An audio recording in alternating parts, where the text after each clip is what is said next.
नमस्कार, मैं डॉक्टर राकेश पाठक। हमारे नमस्कार। पड़ोसी देश नेपाल के हालात बहुत बिगड़े हुए हैं। सिर्फ एक हफ्ते से कम में पूरा देश जैसे तबाह हो गया है। एक तरह से वहां ऐसी अराजकता फैल गई कि कोई शासन, प्रशासन, पुलिस, किसी भी की कोई हैसियत नहीं बची। और उसके बाद जो जैन जी आंदोलन के लिए सड़कों पर उतरी थी, उसने अंततः एक ऐसे नेतृत्व को स्वीकार कर लिया जो उसकी पीढ़ी से बहुत आगे की पीढ़ी का व्यक्ति है। सुशीला कार्की अब नेपाल की प्रधानमंत्री बन गई। नए चुनाव 6 महीने के भीतर कराने का वादा किया गया, लेकिन नेपाल के ये हालात हुए क्यों? आखिर कौन सी परिस्थितियां थी कि पूरे देश की युवा पीढ़ी अचानक सड़कों पर उतर आई? या यूं कहें कि क्या बहुत पहले से नेपाल की युवा पीढ़ी के मन में कोई लावा खदबदा रहा था, कोई असंतोष, कोई आक्रोश था जो सिर्फ भ्रष्टाचार को लेकर नहीं था, बल्कि कुछ और कारण भी थे, जिनमें सोशल मीडिया पर पाबंदी जैसे तात्कालिक कारण शामिल हो गए। नेपाल के इन हालात पर हमारे साथ बातचीत करने के लिए नेपाल की जनता समाजवादी पार्टी की राष्ट्रीय परिषद के कार्यकारी सदस्य और पार्टी के विदेश प्रभाग के अध्यक्ष अर्जुन थापा जी मौजूद है। अर्जुन जी, आपका बहुत बहुत स्वागत। धन्यवाद। अर्जुन जी, मेरा सीधा सवाल ये है, अचानक ऐसा क्या हुआ कि नेपाल इस तरह उबल पड़ा और पूरे देश को एक तरह से तबाह सा कर दिया? मैं अचानक पर इसलिए जोर दे रहा हूं कि हमें बाहर से बैठकर ऐसा लग रहा है कि सब कुछ अचानक हुआ है। यकायक जब युवा पीढ़ी सड़कों पर आई, जैन जी एकदम सड़कों पर उतरकर आंदोलन करने लगी, फिर वो हथियार बंद हो गई, आगजनी शुरू हो गई, राष्ट्रपति भवन जला दिया, संसद को आग लगा दी, चार चार पूर्व प्रधानमंत्रियों पर हमले हुए, कई लोग मारे गए, जिसमें युवा पीढ़ी के लोग भी शामिल। तो क्या यह सचमुच अचानक उपजा हुआ विद्रोह था, या बहुत लंबे समय से इसकी कोई तैयारी चल रही थी? तैयारी तो लंबे समय तो चल नहीं रहा था।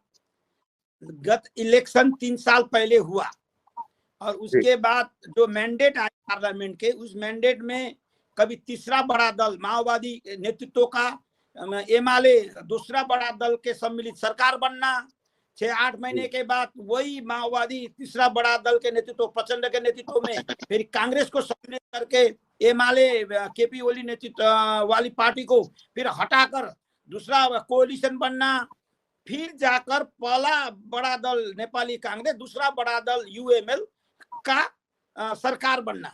हमारे आपके यहाँ बीजेपी और इंडियन नेशनल कांग्रेस के कोई कोalition नहीं बनता है सेंट्रल में जी। लेकिन हमारे यहाँ पहला बड़ा दल और दूसरा बड़ा दल का सरकार बन गई, कांग्रेस यूएमएल कोalition। उसमें दूसरा बड़ा दल के नेता केपी ओली शर्मा को प्रधानमंत्री दी गई। जिस परिस्थिति में दी गई उस वक्त करप्शन का मुद्दा जोरों पर था। शेरबहादुर देउपा का वाइफ जो केपी ओली के सरकार में विदेश मंत्री थी, उसको गिरफ्तार करना था करप्शन के मामले में, और काठमांडू पूरा उसी में टके रखता था। लेकिन हो गया क्या कि दूसरी कोalition, यह जो तीसरा कोalition सरकार बन गई 3 साल के अंदर, इन्होंने कहा एक साल केपी ओली, एक दूसरा साल देउपा बनने के इन लोगों ने सहमति कर ली और केपी ओली का काम करने का डर रहा।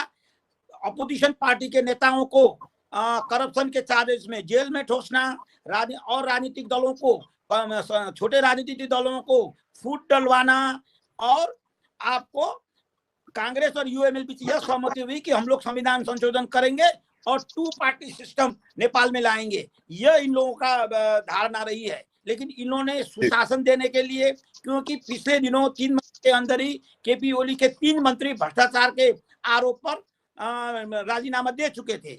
यह परिस्थितियां थी और आपको बेरोजगार तो हाईटेंट पे था और लाखों नेपाली लोग मिडिल ईस्ट, मलेशिया, इंडिया में काम करने जाते हैं, रोजगार नेपाल में मिलता नहीं है। इन परिस्थितियों में केपी ओली ने सोशल मीडिया को आपको बैन कर दिया। यह कहने का यह मतलब था कि एक नेपो की कैंपेन चल रहा था सोशल मीडिया में। बड़े जो मंत्री नेता हैं उसके बेटे बहू उन लोगों का लग्जरी लाइफ स्टाइल मीडिया में सोशल मीडिया में आ रहा था, उसमें कमेंट हो रहा था। जब अचानक इन्होंने सोशल मीडिया को बैन रखा, रजिस्ट्रेशन के नाम, नेपाल में रजिस्ट्रेशन अनिवार्य है करके नाम पर मीडिया में बैन रखा, तो ये जेनजी वाले जितने हैं सोशल मीडिया ग्रुप, क्योंकि सोशल मीडिया से भी तो लोग कमाई करते हैं। आप जो पत्रकारिता करते हैं तो सोशल मीडिया का प्लेटफॉर्म से तो आप आगे बढ़ते हैं और अपना जीविकोपार्जन करते हैं। ऐसा ही ये जेनजी वालों ने एक प्रदर्शन का आयोजन किया। सोशल मीडिया बैन को, प्रतिबंध को हटाओ। पर प्रतिबंध तो अर्जुन जी उस रात को पहले दिन के प्रदर्शन के बाद प्रतिबंध तो हटा दिया था, सरकार कह रही थी हमने बैन हटा दिया है, फिर क्यों अगले दिन इतनी हिंसा हुई? सोमवार को दिन आंदोलनकारियों जेनजी ने आह्वान किया और उन लोगों का कार्यक्रम था 2 घंटे का धरना, लेकिन इतने लोग उमड़ पड़े, युवाओं स्कूल से कॉलेज से इतने लोग उमड़ पड़े तो 10,000 लोग बन गए, वहां 20,000 लोग जमा हो गए। तो उन्होंने पार्लियामेंट की ओर मार्च किया, हंसते गाते आपको नाचते हुए वो पार्लियामेंट की ओर आगे बढ़े। तो पार्लियामेंट के अंदर घुसने की इन लोगों का दबाव बढ़ने लगा। जब आप जुलूस ज्यादा हो जाता है, पुलिस का बैरियर कुछ काम नहीं कर सकता, आप जानते ही हैं। तो इधर मास बढ़ता जा रहा था तो इन्होंने गोलीबारी दी और ये नाजुक युवाओं 20 लोगों का हत्या हो गया और 20-22 लोग क्रिटिकल अवस्था में पहुंच गए। इससे रात को फिर जाकर गृह मंत्री ने इस्तीफा दिया जी, अर्जुन जी इस्तीफा दिया और बैठक हुई। उस कैबिनेट की बैठक में ओली जी कहते कि मैं ये सोशल मीडिया का प्रतिबंध न हटाऊंगा, लेकिन फिर दबाव सृजना हुई तो उन्होंने रात को 9 बजे सोशल मीडिया का प्रतिबंध हटा। उसके बाद आक्रोश तो होना ही था।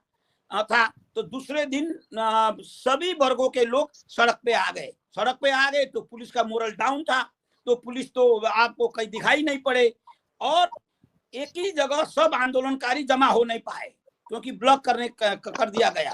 और जिस झुंड में, जिस टोल में और तबके में आंदोलनकारी था, उसमें नेताओं का घर उन्होंने टारगेट किया, गवर्नमेंट ऑफिसर्स टारगेट किया।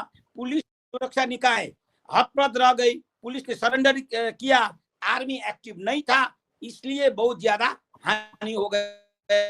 अर्जुन जी सेक्रेटेरिएट बिल्डिंग। अब मेरा सवाल ये है कि ये अर्जुन जी इतना सब हुआ, कहीं इसके पीछे कोई विदेशी साजिश, कोई दूसरे आसपास के देश चीन है?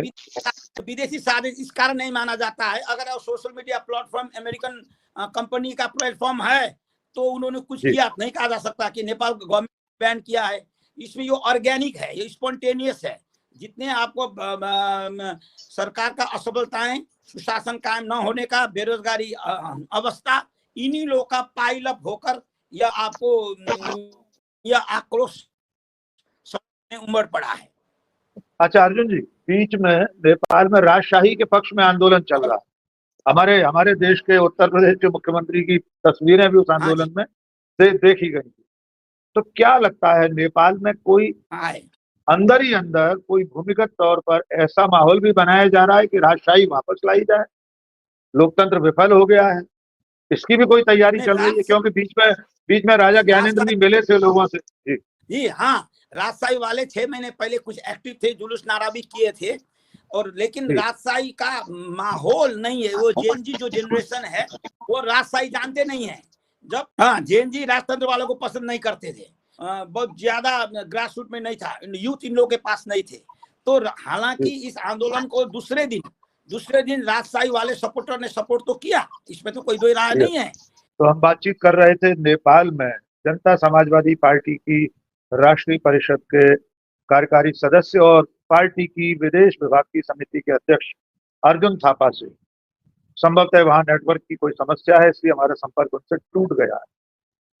अर्जुन थापा जी से बातचीत के आधार पर हम ये कह सकते हैं, ये अनुमान लगा सकते हैं कि नेपाल में हाल ही में जो विद्रोह हुआ, जिस तरह से युवा पीढ़ी सड़कों पर उतरी, पूरा देश अराजकता की चपेट में आ गया, उसके पीछे केपी ओली की सरकार, उसके मंत्रियों का भ्रष्टाचार और सोशल मीडिया पर पाबंदी, ये बेहद अहम कारण रहे।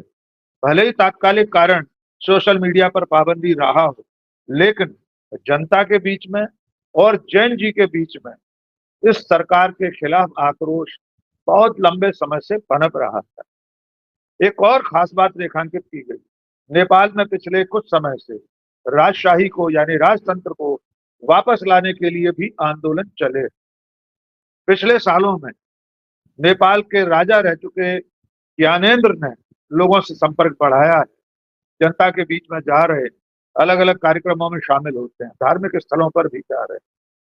और जब ये आंदोलन अभी फूटा तो इस विद्रोह को, इस क्रांति को, कुछ लोग इसे क्रांति भी कह रहे हैं, राजा ज्ञानेंद्र और उनके समर्थकों ने अंदर खाने सपोर्ट किया था, इसे सहयोग दिया।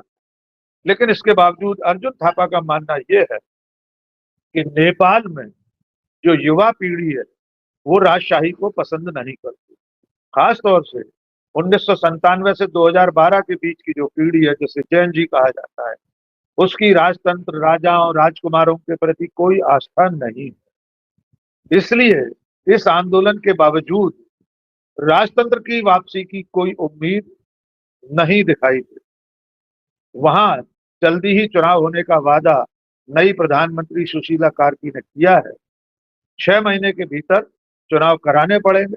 लेकिन बड़ा सवाल ये कि जिस जैन जी ने ये आंदोलन किया, एक तरह से विद्रोह किया, पूरा नेपाल जैसे तबाह हो गया, उसे आखिरकार हासिल क्या हुआ?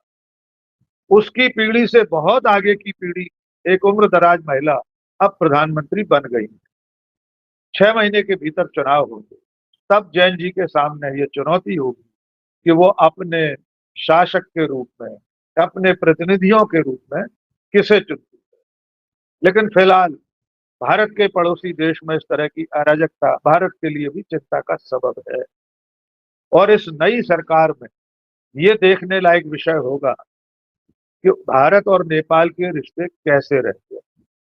नेपाल की नई सरकार, नई प्रधानमंत्री आने वाले समय में भारत के साथ किस तरह के रिश्ते बनाकर रखती, क्योंकि हाल के वर्षों में नेपाल चीन की तरफ झुकता हुआ दिखाई दे रहा है। और सबसे आखिरी चिंता, क्या आने वाले दिनों में नेपाल की सत्ता पर सेना का प्रभाव पड़ेगा? क्या पाकिस्तान, म्यांमार की तरह सेना नेपाल की सरकार के ऊपर हाथ रखेगी, उसका कब्जा होगा? ये आने वाले दिनों में देखने का विषय होगा। तो आज की इस बातचीत में इतना ही। बहुत बहुत शुक्रिया। जय हिंद।